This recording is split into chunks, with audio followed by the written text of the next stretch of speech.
Hey everyone, welcome back to the channel. Today, we're diving deep into a topic that often sparks heated debate: atheism.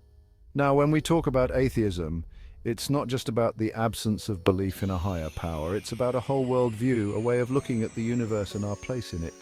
Did you know that several key points often come up when discussing reductions in perspectives held by atheists? Critics often argue that atheism simplifies complex phenomena, reducing them to purely material explanations. They point to things like consciousness, morality, and the human experience of awe and wonder. These reductions are typically viewed as simplifications or limitations within the atheist worldview. But are these criticisms fair? That's what we're here to explore. Over the next few chapters, we'll unpack 7 common reductions attributed to atheism. So let's start with a big one: materialism. This is the idea that everything in the universe, including our thoughts, emotions, and even our consciousness, can ultimately be explained by physical processes and interactions. Now, critics argue that this kind of thinking reduces the richness of the human experience to mere chemical reactions in the brain. They say it fails to capture the subjective, qualitative nature of things like love, beauty, or the feeling of awe when you look up at a starry night sky. They argue that there's more to us than just atoms and molecules, but is that really what materialism claims?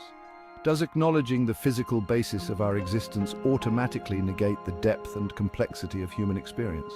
These are questions worth pondering as we continue our exploration. Next up, we're tackling the thorny issue of morality. One of the most common criticisms of atheism is that it leads to moral relativism, the idea that there are no objective moral truths, only subjective opinions that vary from person to person or culture to culture. Critics argue that without a divine lawgiver or some absolute moral standard, anything goes. They worry that atheism creates a moral vacuum where people are free to act selfishly and without consequence. But is this a fair assessment? Can we have a system of morality without belief in a deity? Can we ground our values in something other than religious dogma? These are crucial questions to consider as we grapple with the relationship between atheism and morality.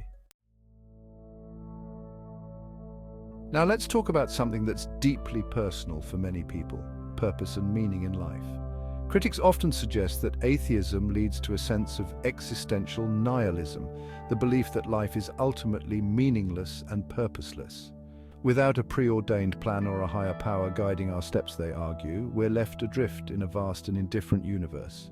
But does atheism inherently strip life of its meaning? Or does it simply free us from externally imposed narratives and allow us to define our own purpose?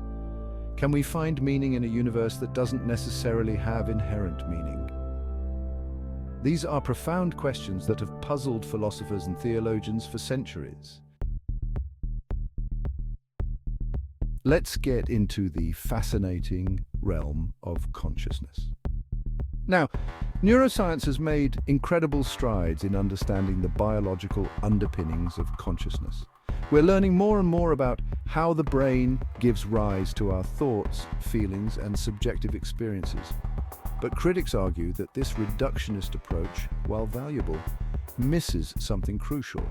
They point to the so-called hard problem of consciousness, the question of how physical processes in the brain actually produce the subjective, qualitative feeling of experience, what philosophers call qualia.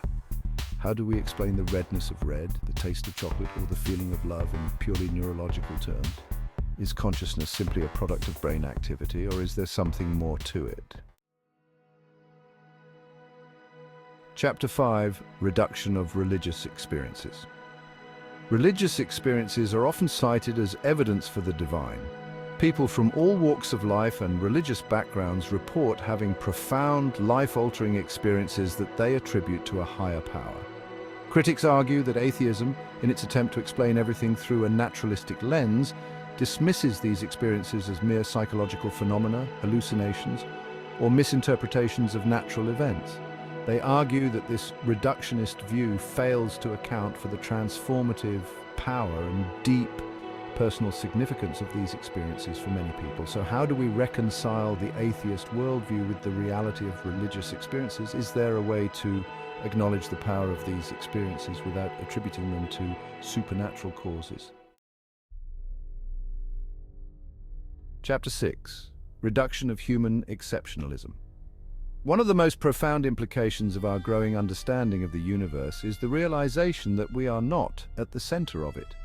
Modern cosmology has shown us that Earth is just one planet, orbiting an ordinary star in a vast and ancient cosmos teeming with billions of other galaxies.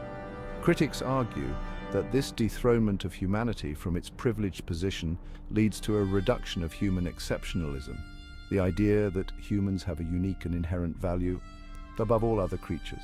They argue that this perspective diminishes the dignity of human beings and can lead to a sense of insignificance and purposelessness. But does acknowledging our place in the vast cosmic web necessarily diminish our value? Chapter 7. Reduction of hope and consolation. Finally, let's address the emotional aspect of this discussion. Religion has long provided comfort, hope, and solace in the face of life's uncertainties, hardships, and inevitable end. Critics argue that atheism, with its emphasis on a purely material world and the absence of an afterlife, can fail to provide the same depth of comfort and existential reassurance found in religious faith. They worry that, without the promise of heaven or the fear of hell, people will lose their moral compass or succumb to despair. But can we find sources of hope and consolation outside of religious frameworks? Can we face the unknown with courage and find meaning in a finite existence? Outro Atheism, embrace the wonder. So there you have it, 7 common reductions attributed to atheism. We've explored the arguments, the counter-arguments, and the nuances of these complex issues. These discussions highlight the diverse perspectives and ongoing debates between atheists and their critics regarding the nature of reality, morality, and the human experience. It's important to remember that atheism, like any worldview, encompasses a spectrum of beliefs and interpretations. Reducing it to simplistic caricatures does a disservice to the richness and diversity of thought within the atheist community. Ultimately, the goal of these discussions isn't to declare a winner or loser. It's to engage in thoughtful, respectful dialogue that deepens our understanding of ourselves, the universe, and our place in it. So keep questioning, keep exploring, and keep the conversation going.